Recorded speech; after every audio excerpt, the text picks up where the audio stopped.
Bem, vamos começar a aula, que já tem um número expressivo de alunos na sala virtual aqui. Então, na página 1, 2, 3 de filosofia, não, de filosofia não, é o terceiro isso daí? Não, segundo, né? É o segundo. Tá. Segundo ano, página 1, 2, 3 de filosofia. Temos lá os contratualistas, a origem e os fundamentos das desigualdades entre os homens. Tá? Então, a gente vamos falar um pouco sobre essa questão aqui. Desigualdade entre os homens. É um pouco, né? Isso que nós estávamos conversando um pouco antes de começar, de eu gravar a aula aqui, né, que é o Brasil tem muito isso, né? A desigualdade. Então, como que, como que isso acontece no âmbito, né, de uma comunidade dos dias de hoje, tá? Tem um referencial lá no passado, lá, como ele coloca, nós vamos ver aqui o Rousseau, né? Os contratualistas. Então, tudo o que o contratualismo assim, registra, né? Documenta em sua fase, em seu processo, né? Em todo o seu processo na história, vai refletir na atualidade, certo? Todo esse momento que está, tudo que está acontecendo nesse período, né, na Idade Moderna, na formação da Idade Moderna, na Europa vai refletir aqui no Brasil, vai refletir nas colônias. Tá? Mas tem um detalhe importante, né? Vai refletir posteriormente. Tá? Nós somos, não vai, o que está, as mudanças políticas que estão ocorrendo na Europa, ou seja, esse contratualismo entre as duas partes, né, entre as partes como o povo e o Estado. Ah, tá. A Manu falou que está sem sinal, mas consegue me ouvir, Manu? Se conseguir me ouvir, já está bom, né? Qualquer coisa, você pode tirar suas dúvidas pelo chat, como você tem feito aí, tá? Então, tudo que está acontecendo lá vai refletir posteriormente aqui, né? É a formação, né? O que as coisas, né, que estão acontecendo lá naquele momento na Europa, né, vão refletir posteriormente aqui, tá? Aqui é uma continuidade, né? Eu acho que eu já falei isso. Por quê? Porque é o seguinte, da onde estamos saindo de um modelo, né, de um processo, né, de uma relação entre classes sociais ali, ou seja, a classe mais alta, né, quem tinha poder e a classe submissa, né, eles tinham uma relação informal, de uma certa forma, né? E, posteriormente, essa relação informal, que é o contratualismo vai formalizar isso. Direitos e deveres, né? Com base no Estado, né? Com base numa formação, né? De um povo, né? Que vai se caracterizar por uma série de elementos, né? Dentre eles a cultura, principalmente a cultura, né?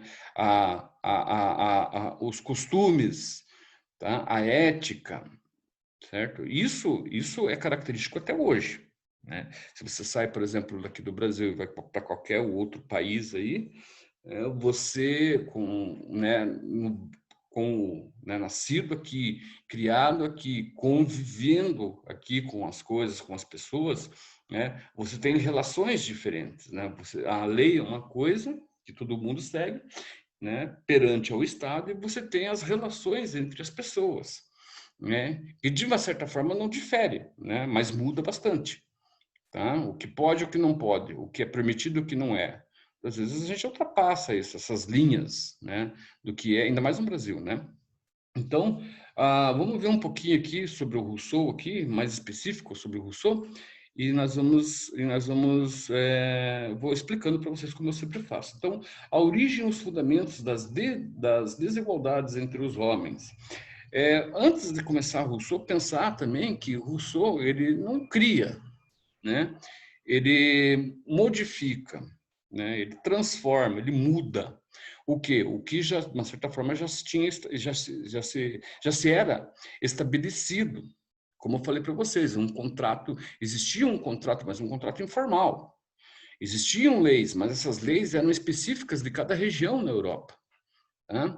Depois, quando vai haver essa questão né, de se unir o povo com relação à cultura, de se criarem barreiras, ou seja, limites, né, se estabelecer isso, é que a coisa vai ficar mais forte, né? É que vai se ter o senso do bem comum para uma determinada cultura, para um determinado povo. Qual que é a minha relação com o outro? Bem, a minha relação com o outro, existe um documento, né, em toda a Europa ali, né, um senso comum em toda a Europa primeiramente de respeito. Para você viver numa sociedade, você tem que respeitar o espaço do outro. Então, num primeiro momento é isso. Depois existem leis mais internas, mais específicas para cada cultura, ou seja, para cada país. Se você viaja, por exemplo, para a Europa, em cada país que você for, né, você vai encontrar especificidades a respeito de lei. O que pode num país, de repente, não pode no outro. Tá? Isso é comum também, é comum, por exemplo, nesse momento, em alguns países, em algumas colônias, por exemplo, nos Estados Unidos. Como o país é muito grande, tá? Existe uma autonomia, se criou uma autonomia dentro dos estados, para que cada um, né, seguisse uma regra geral, ou seja, uma república, né? Todo mundo, o país é confederado numa república, porém, com a autonomia dos estados. No Brasil se tentou fazer isso, mas não deu muito certo, né? Voltou agora recentemente com a autonomia dos estados para a questão de uma emergência, né? Que é o caso, por exemplo, foi o caso, por exemplo, da H1N1 aí, né? O Covid-19, né? Que também, de uma certa forma, meio que pendeu, né? Porque enquanto enquanto um protege o outro não, a coisa complica, né? Tem que ter uma certa sociabilidade para que as coisas funcionem. O mundo, né? O Ocidente, ele vive de um certo acordo, né? Não previsto nas leis específicas de cada país, mas tem-se um acordo. Tá? Então, por isso que eu falei, o Rousseau ele tem bases, né? Ele transforma essas bases que ele tem, por exemplo, o conceito de política, o conceito de igualdade entre os homens, ele busca onde? Ele busca, assim como os outros, né? Ele vai buscar lá entre os filósofos gregos, né? O pensamento, o Estado romano, para trazer para o seu tempo, né? E adequar aquele modelo ao seu tempo. Isso é comum. Nós fazemos isso, nós não criamos, né? Não tem aqui uma frase que nada se cria, tudo se copia. Né? Nada se cria, tudo se copia e tudo se transforma. Né? Porque não é apenas você fazer uma compilação. Né? Você faz uma compilação, você traz a base e você transforma isso. Você pega para si o que é interessante, o que você pode usar para aquele momento, né? Para ir em benefício a você e aos seus semelhantes, ou seja, a sua cultura, a sua relação com a moral, com os costumes do seu povo, dos seus povos, né, do seu povo, com a ética. Então você faz uma adaptação do modo geral, tá? Você cria isso, você transforma as coisas, tá? Agora sim eu vou começar a tentar fazer uma leitura e explicar aqui para vocês aqui. Tudo bem, Bia?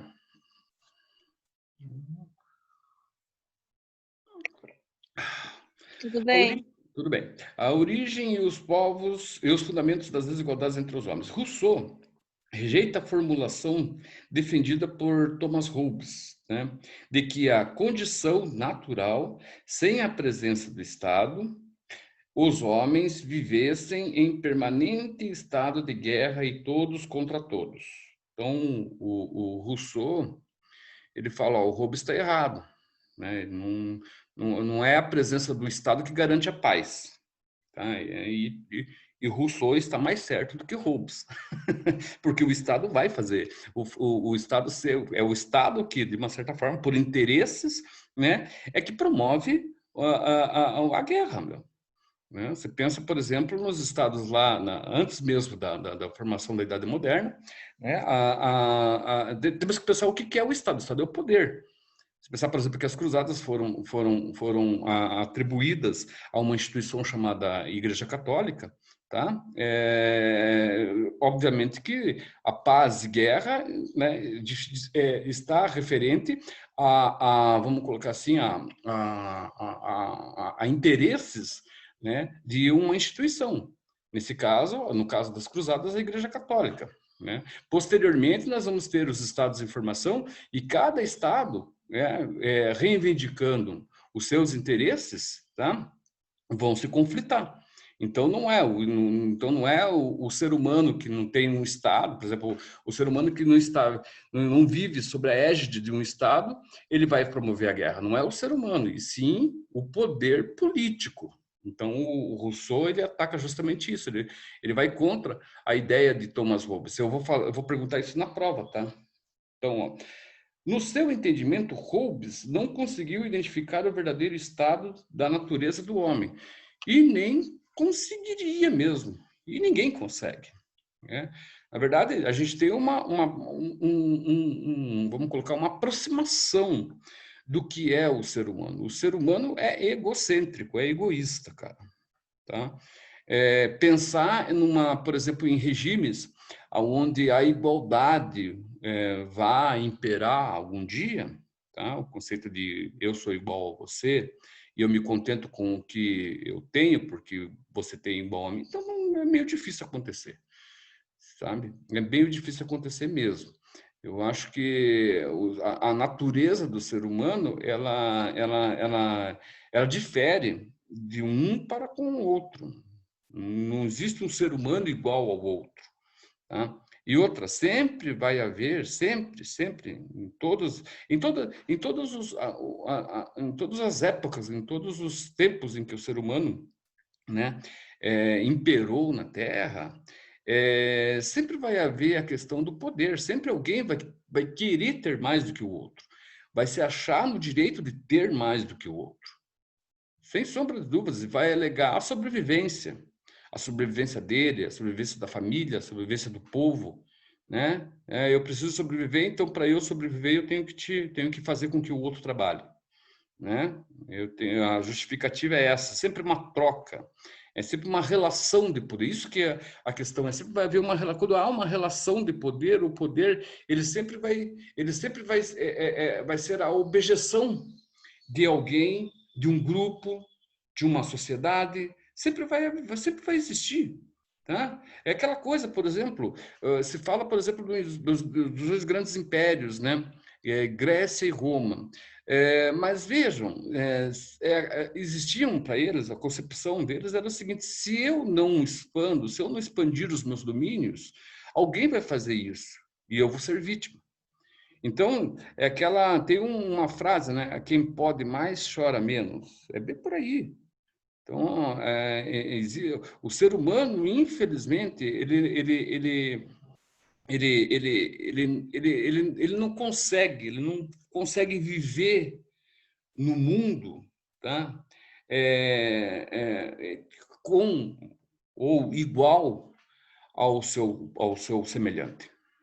Tá? É muito difícil isso acontecer, cara, tá? Talvez em algumas sociedades no Oriente isso seja superado de uma certa forma, se supere isso de uma certa forma, né? É, alguns conceitos, algumas religiões, né? O taoísmo, por exemplo, o budismo, eles se aproximam um pouco disso, né? Mas eles são uma comunidade, eles são uma sociedade, eles pertencem a uma sociedade, tá? Então, no mundo que nós vivemos hoje, que é um mundo que é baseado a base do nosso mundo é o dinheiro, né? É um mundo materialista, principalmente o Ocidente, um mundo materialista, capitalista, consumista e todos os istas a mais, né? Tá? É quase que impossível isso existir. Tá? Isso, o Rousseau, na verdade, esses pensadores ali, eles estão percebendo que aquelas mudanças que ocorrem em seu tempo, na Idade Moderna ali, né, com o advento de valores ali, como falei, do dinheiro, da moeda, iria perdurar por muito tempo, né? O homem iria substituir, o homem iria passar a substituir as relações entre o outro, né, pela moeda, certo? Pelo dinheiro, pelo valor, né? A partir dali, eles perceberam o quanto a moeda, o quanto o valor seria significativo para que você fosse uma determinada ou um determinado tipo de pessoa no mundo. E acertaram perfeitamente. Por quê? Porque nós somos o quanto nós temos no bolso, cara. Sem sombra de dúvidas. Não existe outra, na minha opinião, claro, né, cara? Mas eu não vejo de outra forma, vocês estão me entendendo? Tudo está relacionado ao que você tem. Nós fazemos isso deliberadamente, galera, tá? Nós fazemos isso deliberadamente, né? Você vai conversar com alguém, você fala quem você é pelo fato do que você tem, do que você é, da posição que você tem dentro de uma sociedade. Né? Eu sou um médico, eu sou um advogado, né? Eu já não posso falar nada porque eu sou professor. Vocês estão entendendo? É o quanto você vale dentro daquela sociedade, dentro da economia daquela sociedade. Tá? Vamos continuar lá. Com o objetivo de identificar o verdadeiro estado de natureza, Rousseau retroagiu a tempos remotos e elaborou uma hipotética tese de que o desenvolvimento humano se deu em diferentes fases. O homem, em sua origem, é puramente animal, verdade. E se limitava a sensações imediatas, ou seja, se limitava à sobrevivência, sensações imediatas, a fome, a dor, né? A sensação de alegria do estar bem. O estar bem com relação, por exemplo, à doença, né? Aquilo que lhe acometia. Então, esse é o animal, esse é o ser humano animal, que tinha consciência da sua relação, do seu estado, de sua vida, né? Do seu modo com o seu meio ambiente. É isso que ele está querendo colocar. Suas preocupações principais, olha, como eu falei para vocês, ó, eram a alimentação e a sexualidade. Sim, né? A reprodução, se alimentar, né? Viver em conjunto, né? Viver com outras pessoas. Isso ele aprendeu observando, né? O reino, a natureza, o rei do animal, a natureza. Ele passou a entender que ele sozinho ele não duraria, ele não sobreviveria daquele espaço, né? Naquela cadeia alimentar. Tá? Ele se coloca como topo, mas não é. Mas ele passou a entender, né, que grupos de animais sobreviviam porque viviam em grupos e não sozinhos. Tá? Então, quando ele passa a perceber isso, ele passa a entender, né? Ele passa a conhecer que a sua sobrevivência depende de duas coisas. Depende dele estar, viver em comunidade, em conjunto, se alimentar e reproduzir. Então, ali que é o princípio de tudo, né? Observando, obviamente, como eu falei, a natureza, né? As relações humanas ocorriam sempre de forma descontínua. Existia no homem um amoralismo integral. O que é um amoralismo integral? Diferente do moralismo, da moral, né? A moral é diferente de moral, né? Moral é aquilo que nós construímos através daquilo que nós construímos. E naquele momento não tinha muita coisa construída, a concepção que se tinha de viver dentro do meio, né, do meio ambiente, não estava bem sedimentada na cabeça do ser humano, né? Sendo assim, ele não entendia o Estado como uma emergência, né? Ele entendia que ele precisava do outro, mas não de alguém que o desse ordem, que mandasse, mas que chegasse em comunhão entre o bem comum daqueles que viviam em conjunto. Tá? Ele não era nem bom e nem mal, ignorava desta forma as virtudes e os vícios. Ele não tinha concepção do bem e do mal. Se ele matava para se alimentar, né?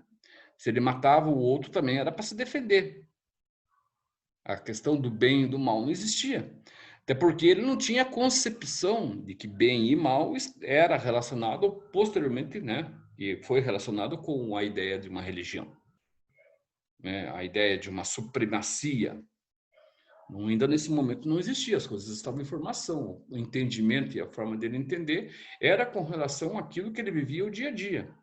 Um dia a mais vivido era um dia a mais, ele não entendia como uma vitória, ele entendia que havia uma grande possibilidade desse um dia a mais não existir. Então, por isso que ele sobrevivia. Pessoal, está acabando a aula aqui, então amanhã nós damos continuidade, tá ligado? As nossas aulas aqui, eu acho que amanhã é história, tá legal? Então se cuidem, bom dia para vocês e até amanhã. Até amanhã. Ah, até.